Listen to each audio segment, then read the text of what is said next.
Okay, so I was informed that a couple of the usual nuts in the TikTok community have been spreading incorrect information that Jesse Calhoun is involved with the Idaho 4 case. So, if you're not familiar with who Jesse is, he was indicted last week on 3 counts of murder in Multnomah County, Oregon, for killing 3 women.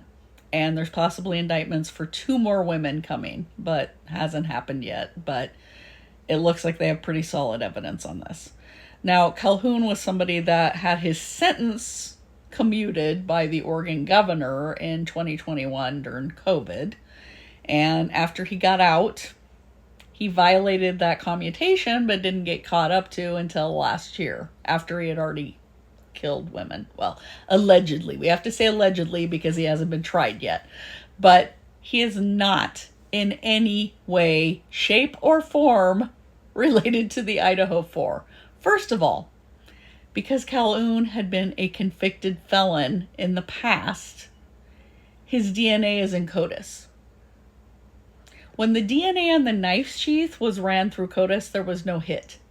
That's because Brian Koberger wasn't in CODIS. And if the person that had committed the Idaho 4 crimes had been in CODIS, their DNA would have been in there. So that tells you that it wasn't Jesse Calhoun. So if you have common sense and brain cells, you know it wasn't Calhoun.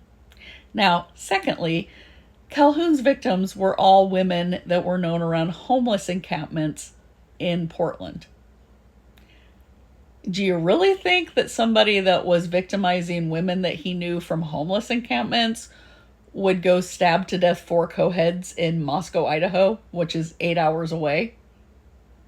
Like, use your brain again, okay? Use your common sense, your critical thinking skills. So, this is preposterous. The people that are trying to tie him to the Idaho 4 are not serious people.